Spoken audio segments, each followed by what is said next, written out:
Paddy is extensively cultivated all over the coastal plains, especially in Krishna district. Most of the lands, especially the low areas, Pallam, are sown with paddy. The nursery for the paddy monsoon crop called salva is sown and transplanted in the months of June and July. Okay. మనకేం చెప్తున్నాడు అంటే Krishna డిస్టిక్లోని coastal plains అంటే lower ఏరియాస్ని coastal plains దీనిలో మనం చూస్తాం కదా, దాన్నే పల్లం అని చెప్పుకుంటాము.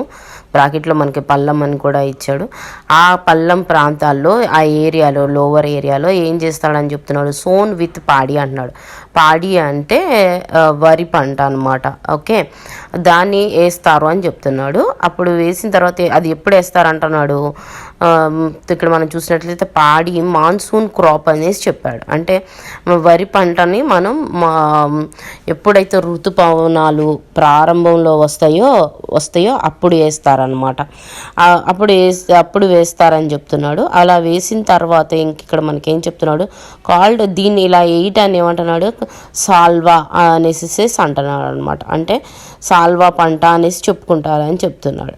ఓకే, నెక్స్ట్ మనకి ఇంకేం చెప్తున్నాడు, ఈ సాల్వా ట్రాన్స్ప్లాంటెడ్ అంటున్నాడు. అంటే ట్రాన్స్ప్లాంటెడ్ అంటే మనందరికీ తెలుసు, సీడ్ని వేస్తారు ఫస్ట్ వాటర్లో, ఆ తర్వాత అది కొన్ని రోజులకి చిన్న చిన్న మొలకలుగా ఎత్తుతుంది కదా, ఆ మొలకల్ని తీసుకుని మళ్ళీ నాటుతారు కదా, దాన్నే ప్లాంటెడ్ అంటున్నాడు. Okay, in the month of June and July. అప్పుడు ఏం చేస్తారు, జూన్ అండ్ జూలైలో దాన్ని నాటడం మొదలు పెడతారు. అంటే మనకి తొలకరి జల్లు అని చెప్పుకుంటాం కదా, అవి ఎప్పుడు మార్చిలో పడతాయి అవి కదా. అలా పడినప్పుడు దాన్ని అప్పుడేమో విత్తనాలు నాటుతారు. తర్వాత ఈ జూన్ అండ్ జూలైలో ఈ ట్రాన్స్ప్లాంటెడ్ అన్న వాటిని వేయటం అన్నది స్టార్ట్ అవుతుంది అని చెప్తున్నాడు అనమాట. అలా వాటిలో మనకి ఇక్కడ ఏం చెప్తున్నాడు అంటే, they usually grow high yielding పాడీ varieties like MTU 2716, Swarna, next వచ్చేసి అండ్ BPT. ఇవేంటి అని మనం చూసినట్లయితే వాళ్ళు వరిలో ఆ పాడీలో వేసే వెరైటీస్ అనేసి చెప్తున్నాడు అనమాట. ఓకే, అలాగే మనకి ఇంకా ఏం చెప్తున్నాడు, this is harvested around the October by November. ఇక్కడ మనకి ఏం చెప్తున్నాడు, హార్వెస్టింగ్ అంటే పంట చేతికి వచ్చిన తర్వాత కొయ్యటాన్ని మనం హార్వెస్టింగ్ అనేసి చెప్పుకుంటాం అన్నమాట. ఈ హార్వెస్టింగ్ అన్నది ఎప్పుడు జరుగుతుంది అంటున్నాడు, అక్టోబర్ లేకపోతే నవంబర్ మంత్లో జరుగుతుంది అని చెప్తున్నాడు. ఓకే, అలాగే మనకి ఇంకా ఏం చెప్తున్నాడు అంటే, the main agriculture operation like flushing and transportation are done with tractor. Okay, transplantation is still mainly done by women, whereas harvesting is done by men and women together. ఇక్కడ మనకి ఏం చెప్తున్నాడు, ఈ దున్నటాలు తర్వాత వచ్చేసేసి ఇలాంటి పన్నులు, ట్రాన్స్పోర్టింగే కానీ తర్వాత వచ్చేసి పొలాన్ని దున్నటమే కానీ ఇవన్నీ కూడా దేంతో చేస్తారు, ట్రాక్టర్స్తోనే చేస్తారని చెప్తున్నాడు. అలాగే ట్రాన్స్ప్లాంటేషన్ జరిగేది మాత్రం ఎవరు చేస్తారు అంటే మనకి ఇక్కడ ఏం చెప్తున్నాడు, వరి నాటులు వేసేవాళ్ళు, దాన్ని ట్రాన్స్ప్లాంటేషన్ అని చెప్పుకుంటున్నాం మనం. అలా వేసేది ఎవరు అని అంటే ఓన్లీ ఉమెన్ అని చెప్పాడు, అంటే కేవలం మహిళలు మాత్రమే. ఓకే, అలాగే మనకి ఇంకేం చెప్తున్నాడు, where as harvesting is done by, అంటే హార్వెస్టింగ్ అంటే పంట చేతికి వచ్చిన తర్వాత వరి కోత అంటాం కదా మనం, దాన్ని మాత్రం చేసేది ఎవరు, మెన్ అండ్ ఉమెన్ టుగెదర్ అని చెప్తున్నాడు. Okay, the month of December they sow the winter crop called dalwa. This is either paddy or pulse crop. ఈ డిసెంబర్ నెలలో వేసే ఒక కల్టివేషన్ చేసే పంట ఏంటో మనకు చెప్తున్నాడు.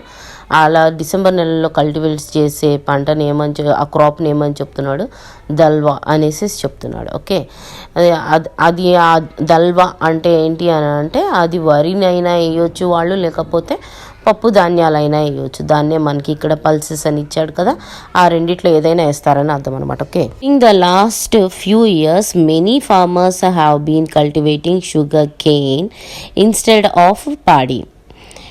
Sugarcane stands in the field for 9 to 12 months and is harvested around the February or March. Okay, then it grows again to give a second crop the next year.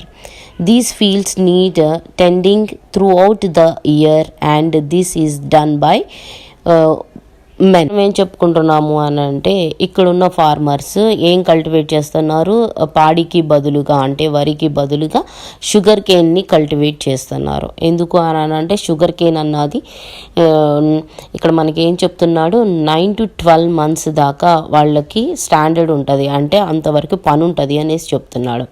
Okay, ఇది హార్వెస్టింగ్కి ఎప్పుడు వస్తుంది అంటున్నాడు, ఫిబ్రవరి are మార్చ్లో వస్తుంది అని చెప్తున్నాడు. సంవత్సరం అంతా కూడా ఈ పంట అన్నది వాళ్ళు కల్టివేట్ చేయిస్తారనమాట. కాబట్టి మనకి ఏం చెప్తున్నాడు, it is grown again to the give a second crop the next year. మళ్ళీ ఇంకొక క్రాప్ వేసుకోవాలంటే అది నెక్స్ట్ ఇయరే వేసుకుంటారు అని చెప్తున్నాడు. కాబట్టి ఈ పంట సంవత్సరం అంతా వేసుకుంటారు. మళ్ళీ దీనికి వచ్చేసి ఇంపార్టెంట్ ఏంటి అని అంటే పాడీలో అయితేనేమో ఉమెన్ మెన్ ఇద్దరు కలిసి వర్క్ చేసినట్టు కనిపిస్తుంది.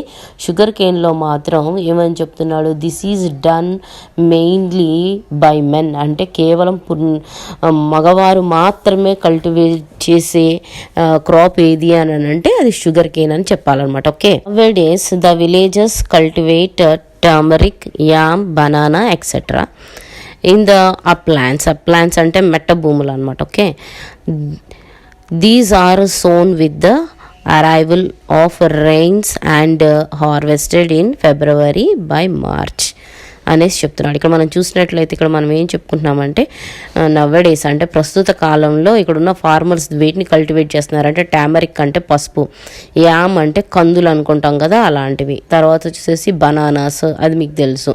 ఓకే, ఇలాంటి వాటిని కల్టివేట్ చేస్తున్నారు అని చెప్తున్నాడు. అవి కూడా ఎక్కడ అంటే అప్లాంట్స్లో అంటే మెట్ట భూముల్లో కల్టివేట్ చేస్తున్నారు. అలాగే మనకి ఇక్కడ ఏం చెప్తున్నాడు, ఎప్పుడు నుంచి స్టార్ట్ చేస్తారు అని అంటే ఇక్కడ ఏం చెప్తున్నాడు, అరైవల్ ఆఫ్ రెయిన్ అంటున్నాడు. అంటే రైనీ సీజన్ ఎప్పుడు మనకు పడేది జూన్ జూలైలో స్టార్ట్ అవుతుంది కదా. కాబట్టి ఆ టైమింగ్లో వీటిని కల్టివేట్ చేయటం అన్నది స్టార్ట్ చేస్తారు. హార్వెస్టింగ్కి ఎప్పుడు వచ్చేస్తుంది అని చెప్తున్నాడు, ఫిబ్రవరి మార్చ్ లోపలికల్లా హార్వెస్టింగ్ వస్తుంది అని చెప్తున్నాడు. ఇంకా మనకేం చెప్తున్నాడు అంటే crops like sugar cane, turmeric, yam and bananas are grown for sale in the market and are not consumed in the village. అంటే వీటిని విలేజ్లో వాళ్ళు సేల్ చేసుకున్న తర్వాత మిగిలిన దాన్ని ఎక్కడ అమ్ముతారని చెప్తున్నాడు, మార్కెట్లో సేల్ చేస్తారు అని చెప్తున్నాడు అనమాట. అందుకే మనకి ఇక్కడ ఏం చెప్తున్నాడు, grown for sale in market and are not consumed in village. అంటే విలేజ్లో కాకుండా విలేజ్లో ముందు సేల్ చేసిన తర్వాత మిగిలిన దాన్ని మార్కెట్లో సేల్ చేస్తారని చెప్తున్నాడు. Okay, olden days the farmers of Penamakuru cultivated red grams, green grams and millets on the uplands. They did not require much water. Nowadays these crops have been replaced with vegetables and sugarcane which required irrigation. ఇక్కడ మనకి ఏం చెప్తున్నాడు, వాళ్ళు olden డేస్లో ఉన్న farmers ఈ పెనమకూరు విలేజ్లో ఏం కల్టివేట్ చేసేవాళ్ళు అని చెప్తున్నాడు. రెడ్ గ్రామ్ అంటే మనకి ఎర్ర జొన్నలు, తర్వాత వచ్చేసి గ్రీన్ గ్రామ్ అనేసి చెప్తున్నాడు. అంటే పెసలు కానీ లేకపోతే మిర్చి కానీ అలాంటివి, తర్వాత వచ్చేసి మిల్లెట్స్ అంటే జొన్నలు, ఇలాంటి వాటిని వాళ్ళు కల్టివేట్ చేసేవాళ్ళు అనమాట. అయితే ఇప్పుడు వాటి ప్లేస్లో వీళ్ళు వేటిని కల్టివేట్ చేస్తున్నారు అంటున్నాడు, అదే మనకి రీప్లేస్డ్ అంటున్నాడు.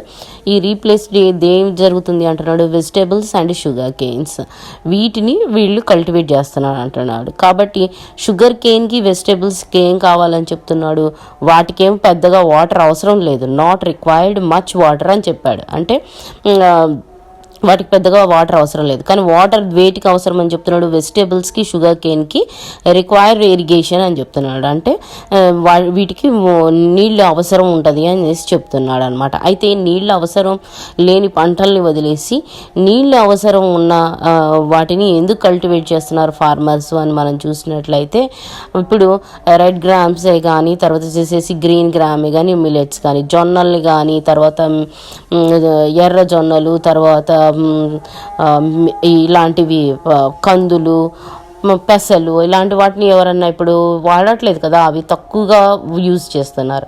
కానీ తప్పకుండా షుగర్ అన్నది ఎవ్రీడే డైలీ లైఫ్లో మనకి కామన్ అయిపోయింది. కాబట్టి టీ కాఫీలు తాగడానికే కానీ స్వీట్స్ చేసుకోవడానికే కానీ మనకి షుగర్ కావాలి. కాబట్టి అది దానికి వాళ్ళకి ఎక్కువగా బెనిఫిట్స్ వస్తాయి. కాబట్టి దాన్ని తర్వాత వెజిటేబుల్స్ అనేవి మనం డైలీ లైఫ్లో యూజ్ చేస్తాం. కాబట్టి వీటిని ఎక్కువ కల్టివేట్ చేయడానికి వాళ్ళు ఇష్టపడుతున్నారని అర్థం అనమాట. వెజిటేబుల్స్ ఆ ప్లాంట్స్ని మనకి ఇక్కడ చూసినట్లయితే మెరక లేదా గరుకు భూములు అనేసి చెప్తున్నాడు. అంటే ఇసుకతో ఉన్న భూముల్ని మనం గరుపు భూములు అని చెప్తాం కదా, అదే అనమాట.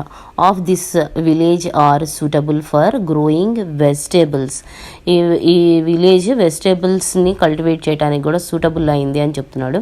In the low laying lands if water is not sufficient for a second crop of పాడి సెకండ్ క్రాప్గా మళ్ళా వేయటానికి వాటర్ సఫిషియెంట్గా లేకపోతే దే కల్టివేట్ వెజిటేబుల్స్. అప్పుడు ఏం చేస్తారంట, వెజిటేబుల్ని కల్టివేట్ చేస్తారంట.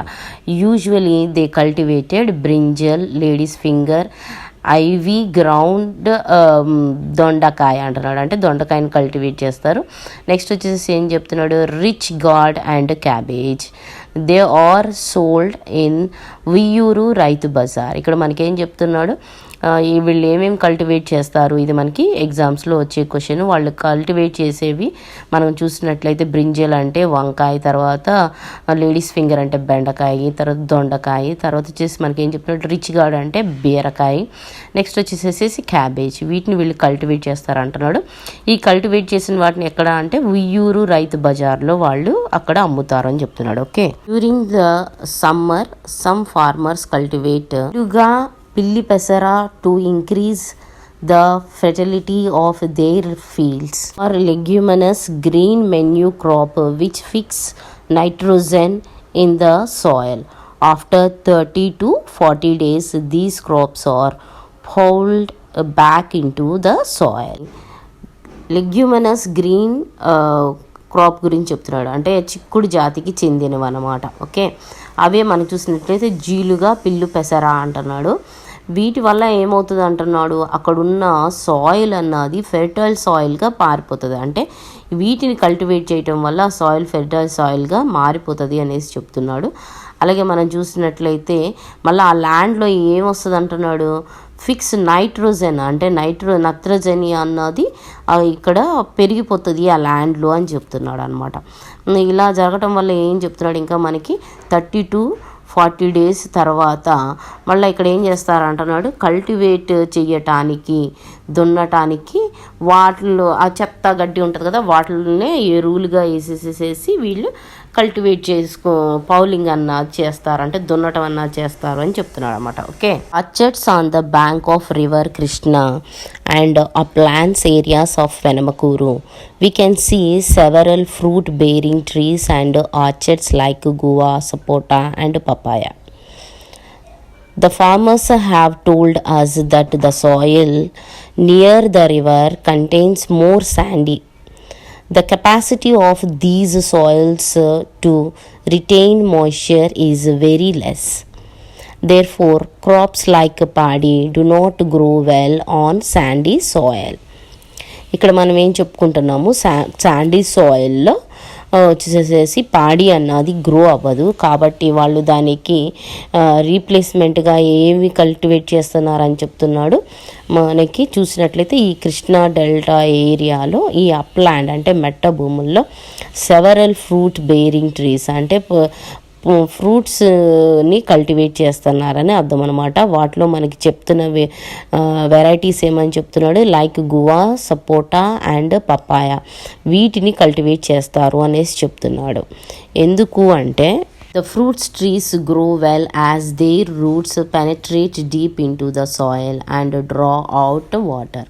Hence the lands close to river are suitable for growing fruits bearing trees. అంటే పళ్ళ తోటలకి ఇది అనువైంది. ఎందుకంటే వరి నాటు వేస్తే ఏమవుతుంది అంటున్నాడు, అది వాటర్లో ఉండాలి, అదిగా ల్యాండ్ అంతా ఇదంతా శాండీ సాయిల్గా ఉంటుంది. కాబట్టి రివర్ దగ్గరలో అవి అంత వాటర్ని పీల్చుకోలేవు వాటి యొక్క రూట్స్. కాబట్టి ఈ ట్రీస్, ఈ పండ్ల తోటలు అయితే ఈ ఫ్రూట్ వెజిటేబుల్స్ యొక్క ప్లాంట్స్ అయితే ఏం చేస్తాయి అని చెప్తున్నాడు. అవి పెనిట్రేట్ అంటే చాలా లోతుకి వెళ్ళి వాటి రూట్స్ లోపల ఉన్న సాయిల్లో ఉన్న వాటర్ని పీల్చుకొని డ్రా చేసుకొని అవి పెరుగుతాయి. కాబట్టి ఈ ల్యాండ్ దేనికి అనువైనది అనేసి చెప్తున్నాడు. ఫ్రూట్స్ బేరింగ్ ట్రీస్ అంటున్నాడు, అంటే పండ్ల తోటలకి పెంపకానికి అనువైనది అని చెప్పాడనమాట. Okay, irrigation, market and changing crops.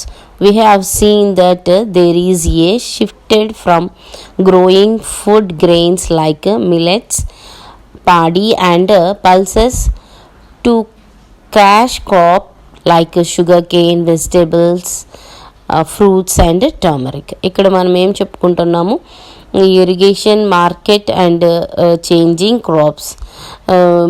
Crops కూడా చేంజ్ చేసుకున్నారు. వీళ్ళకి మార్కెట్ అవైలబిలిటీస్ వచ్చినాయి అంటున్నాడు. వాటర్ ఫెసిలిటీస్ కూడా ఉన్నాయి. దేనివల్ల అందువల్ల ఏం జరుగుతుంది అని మనం చూసినట్లయితే వీళ్ళు అంతకుముందు ఏం వేసేవాళ్ళు, ఫుడ్ గ్రెయిన్స్ని ఎక్కువగా వాళ్ళు కల్టివేట్ చేసేవాళ్ళు. అయితే ఇప్పుడు కాలంలో వీ హ్యావ్ సీన్ అంటున్నాడు కదా, we have seen that there is a shifted from growing అంటున్నాడు కదా. అంటే ఇప్పుడు దేని నుంచి షిఫ్ట్ అయ్యారంటే ఫుడ్ గ్రెయిన్స్ నుంచి వీళ్ళు షిఫ్ట్ అయ్యారు. దేనికి షిఫ్ట్ అయ్యారు అంటే క్యాష్ క్రాప్కి షిఫ్ట్ అయ్యారు. క్యాష్ క్రాప్స్ ఏంటని మనకు చెప్తున్నాడు, sugar cane, vegetables, fruits and turmeric. ఇవి చాలా ఇంపార్టెంట్. వీటిని క్యాష్ క్రాప్ అంటాం అన్నమాట. అంటే వీటిని వేస్తే తప్పకుండా వీళ్ళకి బెనిఫిట్స్ అన్నాయి ఫార్మర్స్కి వస్తాయి. కాబట్టి క్యాష్ క్రాప్స్ని వీళ్ళు కల్టివేట్ చేయటం అన్నది స్టార్ట్ చేశారు. ఫుడ్ గ్రెయిన్స్ని కల్టివేట్ చేయటము చేంజ్ చేశారు అనేసి మనకి చెప్తున్నాడు అనమాట. ఓకే, చేంజ్ చేయటానికి మనకి ఇక్కడ 3 ఫ్యాక్టర్స్ కనిపిస్తున్నాయి. ఒకటి మనం బెనిఫిట్స్ గురించి ఆల్రెడీ చెప్పుకున్నాం, అదే అందుకోసమనే క్యాష్ క్రాప్ అన్నది వీళ్ళు కల్టివేట్ చేస్తున్నారు. అలాగే మనం ఇంకా ఇక్కడ చూసినట్లయితే సెకండ్ ఫ్యాక్టర్గా this is made possible by the growth of irrigation as these crops need a lot of water. అలాగే వీళ్ళకి వాటర్ ఫెసిలిటీ కూడా ఎక్కువగా ఉంది కాబట్టి వాటిని కల్టివేట్ చేయడానికి వీళ్ళు ఎక్కువగా ఇష్టపడుతున్నారు అని చెప్తున్నాడు. ఇంకా మనం చూస్తున్నట్లయితే the availability of loans to purchase other inputs like seeds and fertilizers is another contributing factor.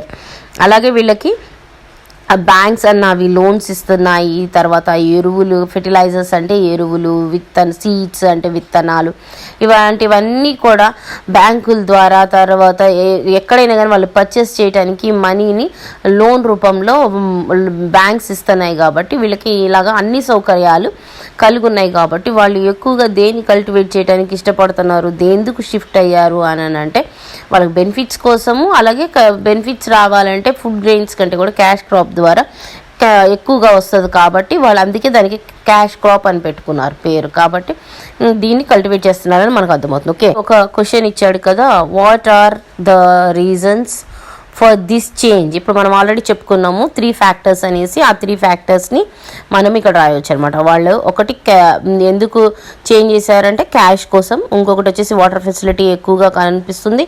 అలాగే మనం చూసినట్లయితే బ్యాంక్స్ లోన్స్ కూడా ఇస్తున్నాయి. కాబట్టి అన్ని కంట్రిబ్యూషన్స్ వీళ్ళకు ఉన్నాయి. కాబట్టి వీళ్ళు దీనికి క్యాష్ క్రాప్ కల్టివేట్ చేయడానికి ఇష్టపడుతున్నారు. క్వశ్చన్ మనం చూసినట్లయితే to what extent do you think is this beneficial to the farmers అని అడుగుతున్నాడు. ఫార్మర్స్కి ఏమైనా కానీ బెనిఫిషియల్ ఉపయోగకరంగా ఉంటుందా ఇలాగ చేయటం వల్ల అని అడుగుతున్నాడు. ఉపయోగకరంగానే ఉంటుంది.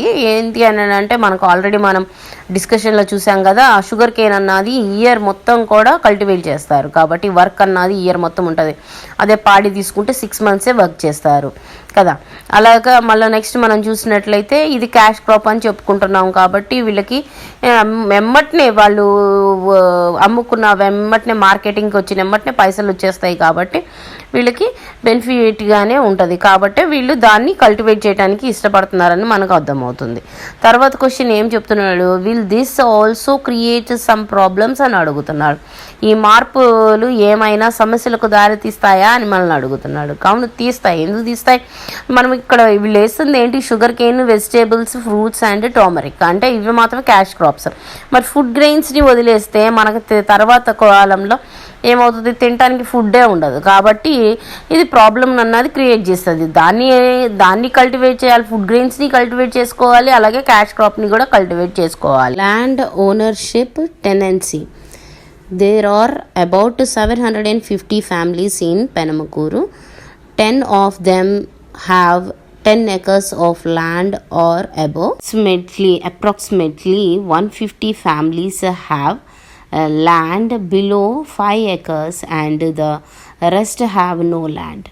They either take land on lease from the landlords or work as laborers on their farms. Penamakuru విలేజ్లో 750 ఫ్యామిలీస్ ఉన్నాయని మనకు కనిపిస్తుంది. ఆ ఫ్యామిలీస్లో 10 ఆఫ్ దెమ్ హ్యావ్ 10 acres అంటున్నాడు. అంటే 10 ఫ్యామిలీస్ దాకా ఉన్న ఫ్యామిలీస్లో 10 acres దాకా వాళ్ళకి ల్యాండ్ ఉన్నట్లు కనిపిస్తుంది. అలాగే 150 ఫ్యామిలీస్కి ఏమో 5 acres బిలో, అంటే వాళ్ళకి 5 ఎకరాల కంటే తక్కువలోనే ల్యాండ్ ఉన్నట్లుగా కనిపిస్తుంది. రెస్ట్ హ్యావ్ నో ల్యాండ్ అంటున్నాడు. అంటే ఇంకొంతమందికి అసలుకి ల్యాండే లేదు అనేసి చెప్తున్నాడు అనమాట. ఇక్కడ మనం ఆల్రెడీ 10 ఫ్యామిలీస్ అని చెప్తున్నాడు, 150 ఫ్యామిలీస్ అన్నాడు. అంటే మనకు అర్థమైంది ఎంత, 160 ఫ్యామిలీస్ కదా. ఈ 160 ఫ్యామిలీస్ని మైనస్ చేస్తే 700లో అయితే మిగతా ఫ్యామిలీస్ అన్నీ కూడా ల్యాండ్ లేని వాళ్ళే మనకు కనిపిస్తున్నారు అన్నాడు. మళ్ళీ మనకి ఇక్కడ చూసినట్లయితే they either take land on lease అంటున్నాడు. ఎవరికైతే ల్యాండ్ ఉండదో వాళ్ళు లీజ్కి ల్యాండ్ లాట్స్ దగ్గర నుంచి ఏం చేస్తారు, ల్యాండ్ని తీసుకుంటారు కాబట్టి ఇక్కడ మనకి టెనెన్సీ అని పెట్టారు కదా, అంటే టెనెంట్ పే చేస్తారు అన్నమాట. వాళ్ళ ల్యాండ్కి వాళ్ళు కౌలుదారులకు తీసుకొని వచ్చిన పంటలో ఆ ల్యాండ్ని వాళ్ళు యూజ్ చేసుకున్నందుకు ట్యాక్స్ పే చేస్తారన్నమాట. దాన్నే టెనెన్సీ అనేసి చెప్పుకుంటాం. దాన్నే మనం లీజ్ అని కూడా ఇక్కడ రాయబడింది అనమాట. తీసుకుంటారు, లేదా లేబర్గా వాళ్ళ పొలాల్లో పనిచేస్తూ ఉండిపోతూ వాళ్ళ జీవనాన్ని గడుపుతారని చెప్తున్నాడు. Okay, houses. People of different caste and professions live in this village. The main village is inherited by landlords. The others live in the nearby area on the banks of the canal and towards the south of the village. In the middle of the village we can find kirana shops, bank, RMP doctors, medical shops, iron welding shops, and another one tiffin centers etc. Okay, మనకి houses ఎలా ఉంటాయో చెప్తున్నాడు. Different caste, అన్ని కులాల వాళ్ళు ఇక్కడ ఉంటారు. తర్వాత అన్ని వృత్తి వాళ్ళు దాన్నే మనకి ప్రొఫెషన్స్ అని చెప్తున్నాడు. అలాగే మనం చూసినట్లయితే ఇన్హాబిటెంట్ అని అన్నాడు. ఇన్హాబిటెంట్ అంటే ముఖ్యమైన ప్రాంతాల్లో మాత్రం ద మెయిన్ విలేజ్లో ఎవరుంటారు అనేసి మనం చూసినట్లయితే ల్యాండ్ లాట్స్ ఉన్నారని చెప్తున్నాడు. ఇంకా మిగతా వాటిలో మిగిలిన వాళ్ళందరూ ఉంటారని మనకు అర్థమవుతుంది. అలాగే మనం చూసినట్లయితే ఇక్కడ మనకి ఏం చెప్తున్నాడు, ఆర్ఎంపీ డాక్టర్సే కానీ, తర్వాత వచ్చేసేసి కిరాణా షాప్స్, తర్వాత మెడికల్ షాప్స్, తర్వాత ఐరన్ వెల్డింగ్ షాప్స్, తర్వాత హెయిర్ సెలూన్ అంటే hair cutting shops, tiffin centres కూడా ఉన్నాయని మనకు అర్థమైంది. పిక్చర్లో మనకి టైప్స్ ఆఫ్ హౌసెస్ ఇచ్చాడు కదా, దాంట్లోనే మనకి ఏం చెప్తున్నాడు, point out the differences and similarities in the roofs, walls, boundary walls etcetera అని చెప్తున్నాడు. ఇక్కడ మనం చూసినట్లయితే ఫస్ట్ పిక్చర్ మనకి ఏం కనిపిస్తుంది, హౌస్ ఆఫ్ ఫార్మర్స్ యొక్క హౌస్లు ఇలా ఉంటాయని మనకి అర్థమవుతుంది. వీళ్ళ యొక్క రూఫ్ ఎలా ఉంది, పెంకుటిల్లు మనకి కనిపిస్తుంది. అలాగే మనం చూసినట్లయితే వాల్స్ అన్నీ కూడా ఇటుకలతోనే కట్టు ఉన్నట్లు కనిపిస్తుంది. అలాగే బౌండరీ వాల్ కూడా మనం చూసినట్లయితే దాన్ని మనం ఫెన్సింగ్ అని చెప్పుకుంటాం కదా, అది కూడా హౌస్తో పాటు కట్టినట్టు కనిపిస్తుంది. నెక్స్ట్ మనం చూసినట్లయితే 3.11లో హట్ కనిపిస్తుంది, అంటే గుడిసె కనిపిస్తుంది. అలాగే కింద మనం 3.12 చూసినట్లయితే house of small farmer house మనకి కనిపిస్తుంది. ఇది మనకి ఇంకొంచెం మోడిఫైడ్గా ఉంది గుడిసె కంటే. కదా. అలాగే మనకు చూసినట్లయితే నెక్స్ట్ ఏం చెప్తున్నాడు, ఫిగర్ 313 అని చెప్తున్నాడు. దీన్ని మనం చూస్తుంటే రోడ్స్ అండ్ హౌసెస్ అన్నాడు. ఇక్కడ ఉన్న రోడ్స్ ఎలా ఉన్నాయో చూద్దాం. తర్వాత హౌసెస్ మనం చూసినట్లయితే వీటి యొక్క రూఫ్ ఎలా ఉంది, మంచి స్లాబింగ్ పొజిషన్లో ఉన్నాయి. అంటే ఇవే వచ్చేసేసి ల్యాండ్ లార్డ్స్ యొక్క హౌసెస్ అని మనం చెప్పొచ్చు అనమాట. ఓకే, అలాగే మా రోడ్స్ కూడా పక్కా రోడ్సే మనకి కనిపిస్తున్నాయి కదా. అంటే ఈ ఏరియా డెవలప్ అయిన ఏరియా లాగే మనకి కనిపిస్తుంది. ఎవరైతే హట్లో ఉన్నారో వాళ్ళు లేబర్గా మనం చూడవచ్చు. మిగతా వాళ్ళు స్మాల్ ఫార్మర్స్ ఇట్లాంటి వాళ్ళు ఏంటంటే టెనెంట్ పే చేసి లీజుకి తీసుకున్న వాళ్ళు అయ్యి ఉండొచ్చు. అలాగే ఫార్మర్స్ మనకు కనిపిస్తున్నారు. ల్యాండ్ లార్డ్స్ హౌసెస్ అని మనం ఇవి చెప్పొచ్చు అనమాట. ఓకే, మళ్ళీ rearing. All lands in the village are cultivated and there is not much land for grazing cattle. ఇక్కడ మనకి ఏం చెప్తున్నాడు, అసలుకి విలేజ్లో ఉన్న ల్యాండ్ మొత్తం కూడా వీళ్ళు ఎక్కువగా ల్యాండ్ని విలేజ్లో ఉన్న ల్యాండ్ మొత్తం ల్యాండ్ని చాలా వరకు కల్టివేషన్కే వీళ్ళు ఉపయోగిస్తారంటున్నాడు. అందువల్ల ఏం లేదంటున్నాడు, there is not much land for grazing cattle. Grazing అంటే గడ్డి వాటిని మెయ్యటానికి అనమాట. క్యాటిల్స్ అంటే మనకు తెలుసు కదా, ఆవులు, గేదెలు, మేకలు, అవి గడ్డిని మేసే ప్రాంతాలు ల్యాండ్ అన్నాయి, గ్రీన్ ల్యాండ్స్ అన్నవి ఎక్కువగా ఉండవు అనేసి చెప్తున్నాడు అనమాట. అందుకే ఇక్కడ ఏమంటున్నాడు, hence only a few bullocks, cows, buffaloes and sheep are reared for working on the fields and for other purpose అంటున్నాడు. వీళ్ళు కొన్ని యానిమల్స్ని మాత్రమే వీళ్ళు రియరింగ్ చేస్తారని చెప్తున్నాడు.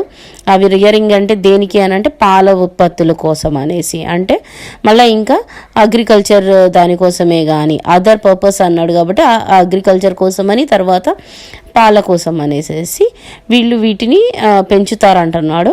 అవి వాటిలో ఏవేవి చెప్పాడు మనకి, బులక్స్ అని చెప్పాడు, కౌస్, బఫెలోస్ అండ్ షీప్స్ని వీళ్ళు పెంచుతారని చెప్తున్నాడు. అవి కూడా ఎక్కువ కాదు, ఫ్యూ అని చెప్తున్నాడు, ఓన్లీ ఎ ఫ్యూ అని చెప్పాడు. కాబట్టి కొన్నిటిని మాత్రమే వీళ్ళు పెంచుతారని చెప్తున్నాడు. ఇక్కడ మనకు క్వశ్చన్ అడుగుతున్నాడు, how do you think would they feed the animals. అయితే ఇలాంటి సిచ్యువేషన్లో వాళ్ళు ఆ యానిమల్స్ని ఎలాగా పోషిస్తారు అనేసి అడుగుతున్నాడు. ఏముంది, వేరే చోట నుంచి గ్రాస్ తీసుకొచ్చి వీటికి వేసి పెంచుతారని అర్థమవుతుంది. అంటే హార్వెస్టింగ్ టైమింగ్లో వీళ్ళకి గడ్డి ఎక్కువగా వస్తుంది కదా, దాన్నే వీటికి మేతగా వేస్తారనమాట. Basket weaving, pig rearing and fishing. On the bank of Bandar canal live 15 to 20 basket weaving families. They migrate to this village for work. Their main occupation are making baskets, catching rats and rearing pigs. ఇక్కడ మనకి ఏం చెప్తున్నాడు, మనం చూసినట్లయితే ఈ Bandar canal bank అంటే ఆ పరివాహ ప్రాంతాల్లో మనం చూసినట్లయితే 15 to 20 ఫ్యామిలీస్ వచ్చేసేసి బాస్కెట్ వీవింగ్ ఫ్యామిలీస్ మనకి కనిపిస్తాయని చెప్తున్నాడు. వాళ్ళ యొక్క ఆక్యుపేషన్ ఏంటి అని అంటే మేకింగ్ బాస్కెట్స్ అని చెప్తున్నాడు, అంటే బుట్టలు అల్లటం అనమాట. తర్వాత క్యాచింగ్ ర్యాట్ అంటే ఎలుకలను పట్టుకోవటం, రియరింగ్ పిగ్స్ పందుల్ని పెంచడం అన్నమాట. ఓకే, అదే మనకి ఇక్కడ ఏం చెప్తున్నాడు, ఇక్కడ మనం చూసినట్లయితే Jagannath Nancharayya settled here about 30 years ago. He collect date from stands from the banks of canal for making baskets. అక్కడ దొరికే ఫ్లమ్ ట్రీస్ని అంటే ఈత చెట్టులతో ఆయన ఏం చేసేవాడు, ఈ బాస్కెట్స్ అన్నిటిని తయారు చేసేవాడు అని చెప్తున్నాడు.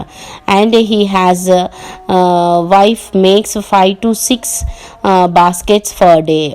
ఈయన వైఫ్ కలిసి 5 నుంచి 6 బాస్కెట్లు రోజు తయారు చేస్తారు. ఇంకేం చెప్తున్నాడు, cell them in near by villages. అలాగే అక్కడ దగ్గరలో ఉన్న విలేజెస్లో వీళ్ళ విలేజ్లో అమ్మేసుకున్న తర్వాత మిగతావి పక్కన విలేజ్లో అమ్ముతారని అర్థం అనమాట. తర్వాత దేర్ నైబర్ కట్ట Shivayya catches fish help of basket strips and sales them in the near by village. ఆయన బుట్ట వాళ్ళతో ఏం చేసేవాడు, ఫిషెస్ని పట్టి వాటిని పక్కన ఉన్న విలేజ్లో అమ్ముకునేవాడు అనమాట. Poultry village has a fully mechanised poultry farm. Water is supplied through nipples and food is supplied by conveyor. There are about 80,000 hens in this poultry, laying about 50,000 eggs each day. These eggs are sent to Vijayawada and other states like Assam and Bihar through agents. Chicken dropping is sold as fish feed to farmers in near by area. ఇక్కడ మనం చూసినట్లయితే ఈ విలేజ్లో mechanised అని చెప్తున్నాడు కదా. ఈ mechanised అంటే ఆధునికమైన పౌల్ట్రీ అంటే కోళ్ళ ఫారం ఉన్నట్లుగా మనకు కనిపిస్తుంది. వాళ్ళు అలాగే ఫుడ్ని నిపుల్స్ ద్వారా తర్వాత వచ్చేసేసి వాటర్ని నిపుల్స్ ద్వారా ఫుడ్నేమో కన్వేయర్ ద్వారా వీళ్ళు ఇస్తారని మనకు చెప్తున్నాడు. అలాగే వీళ్ళకి ఈ ఫామ్ ద్వారా ఈ హెన్స్ ఈ చికెన్ల ద్వారా వీళ్ళకి ఎన్ని హెన్స్ ఉన్నాయని చెప్తున్నాడు. 80,000 హెన్స్ కోళ్ళు ఉన్నట్లుగా మనకు కనిపిస్తుంది. అలాగే అవి ఫర్ డే వచ్చేసేసి 50,000 ఎగ్స్ ఇస్తున్నట్లుగా కనిపిస్తుంది. ఈ ఎగ్స్ని అన్నింటినీ వాళ్ళు విజయవాడ, అస్సాం, బీహార్ అటువంటి అదర్ స్టేట్స్లో కూడా వీళ్ళు ఏం చేసేవాళ్ళు వాటిని సేల్ చేసేవాళ్ళు, అమ్ముతారు అనేసి మనకు చెప్తున్నాడు. అది ఏజెంట్ల ద్వారా. అలాగే మనం చూసినట్లయితే ద చికెన్ డ్రాపింగ్ అని అంటున్నాడు. అంటే కోళ్ళ యొక్క రెట్ట అని చెప్పుకుంటాం కదా మనం. ఆ రెట్టని ఏం చేసేవాళ్ళు అంట ఈ ఫిష్ ఫీడింగ్ కోసం అనేసి ఫార్మర్స్కి నియర్ బై ఏరియాస్ ఎవరైతే ఫిషింగ్ పట్టుకుంటారో వాళ్ళకి తర్వాత ఫార్మర్స్కి వీళ్ళు వాటిని ఇచ్చేవాళ్ళు అని చెప్తున్నాడు అనమాట. అంటే కోళ్ళ ఎరువు ఫార్మర్స్కి ఏమో ఎరువుగాను తర్వాత వీళ్ళకేమో ఫిష్ ఫీడింగ్ గాను అమ్మేవాళ్ళని అర్థం. Rice mill, there is a rice mill in this village. ఈ విలేజ్లో మనకి రైస్ మిల్ కూడా ఉన్నట్లు చెప్తున్నాడు.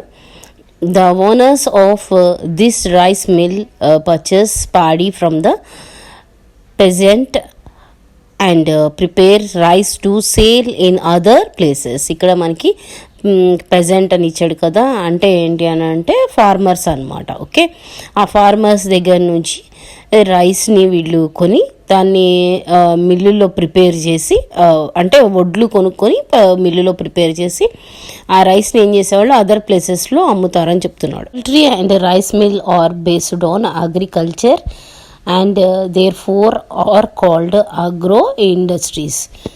They are a common feature in the plains. ఇక్కడ మనకి ఏం చెప్తున్నాడు, ఈ పౌల్ట్రీ అన్నది తర్వాత వచ్చేసి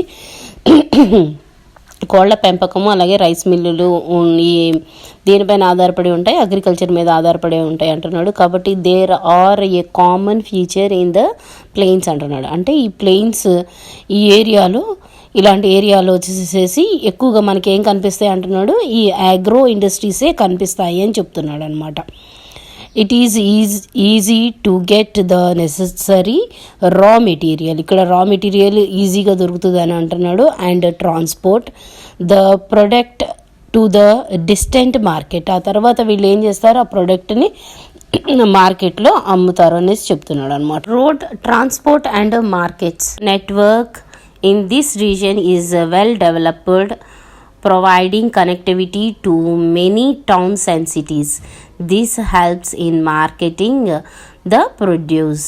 అవి మంచిగా ఉన్నాయి కాబట్టి వీళ్ళకి టౌన్స్కి సిటీస్కి కనెక్టివిటీ ఉన్నాయి రోడ్స్ నుంచి అని చెప్తున్నాడు. అందువల్ల వీళ్ళు మార్కెటింగ్కి తొందరగా వాళ్ళ ప్రొడ్యూస్ అయిన వాటిని వస్తువులను సులభంగా విక్రయిస్తారు అని చెప్తున్నాడు. Of this village sell sugarcane to nearby sugar factory which is located at Uyuru. The vegetables and bananas are supplied to Raitu Bazaar which is in Uyuru and Vijayawada. The paddy is sold in the fields it self through brokers. ఇక్కడ మనం చూసినట్లయితే ఈ farmers ఏం చేస్తారు, sugar కేన్ని near by sugar ఫ్యాక్టరీకి పంపిస్తారని చెప్తున్నాడు. అది ఎక్కడ అంటే ఉయ్యూరులో అని చెప్తున్నాడు. అలాగే మనం చూసినట్లయితే వెజిటేబుల్స్ అండ్ తర్వాత వచ్చేసి బనానాస్ వీటిని రైతు బజార్లో అమ్ముకుంటారు అంటున్నారు. చిల్డ్రన్ ఇక్కడ మనకి ఎక్కువగా వ్యూవర్స్ రైతు బజార్ గురించి అడిగే క్వశ్చన్స్ ఉంటాయి. ఒకటే చోట మనకి ఆల్రెడీ ఇక్కడ మనకు ఒక చిన్న పిక్చర్ కనిపిస్తుంది కదా, అన్ని వెజిటేబుల్స్ కనిపిస్తున్నాయి, తర్వాత ఫ్రూట్స్ కనిపిస్తున్నాయి.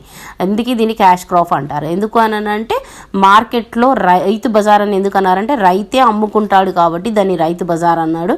అలాగే వాళ్ళు ఏదైతే సప్లై ఉందో ఆ సప్లై మొత్తాన్ని కూడా ఒక చోట పెట్టి అమ్ముకుంటారన్నమాట. ఒకవేళ మధ్యలో డీలర్స్ కానీ బ్రోకర్స్ని కానీ పెట్టుకుంటే డిలే అయితే ఫ్రూట్స్ వెజిటేబుల్స్ అవి పాడవుతాయి. కాబట్టి వాళ్ళు ఒక చోట పెట్టుకొని రైతు బజార్గా అమ్మితే ఏ రోజు ఆ రోజు వాళ్ళకి సేల్ అయిపోతుంది కాబట్టి బెనిఫిట్స్ ఎక్కువగా వస్తాయి అన్నమాట. అలాగే రైతు బజార్లో మనం చూసినట్లయితే మామూలు మార్కెట్ కంటే కూడా రైతు బజార్లో రేట్స్ మనకి తక్కువగా కనిపిస్తాయి, చీప్గా కనిపిస్తాయి. ఎందుకు అని అంటే ఫార్మర్స్ అమ్ముతారు కాబట్టి ఫార్మర్స్ వాళ్ళ ఒక బెనిఫిట్ని పెట్టుకొని అమ్ముతారు. మధ్యలో ఉన్న డీలర్స్ కానీ తర్వాత షాప్స్ కానీ ఏం చేస్తాయి, వాటి బెనిఫిట్ని కలుపుకొని మనకి సేల్ చేస్తాయి కాబట్టి వాటి రేట్ ఎక్కువగా పెంచుతారు అనమాట.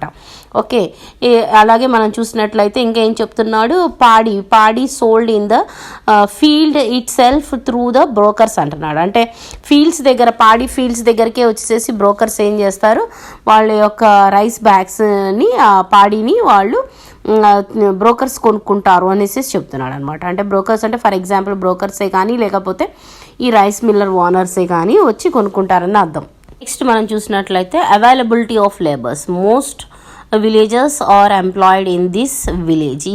చాలా వరకు ఈ విలేజ్లోనే ప్రతి ఒక్కరికి పని దొరుకుతుంది అనేసి చెప్తున్నాడు. విలేజ్ ఇట్ సెల్ఫ్ అన్నాడు అనమాట. ఓకే, తర్వాత ఏమంటున్నాడు, some agriculture labours also come from the surrounding villages. ఇంకా కొంతమంది అగ్రికల్చర్ లేబర్స్ కూడా నియర్ బై విలేజెస్ దగ్గర నుంచి వస్తారని చెప్తున్నాడు. The youth who studied 10th or above are working as electricians, auto drivers and మెకానిక్స్గా ఇక్కడ వర్క్ చేస్తారు అనేసి చెప్తున్నాడు అనమాట. Okay, thank you children, thank you.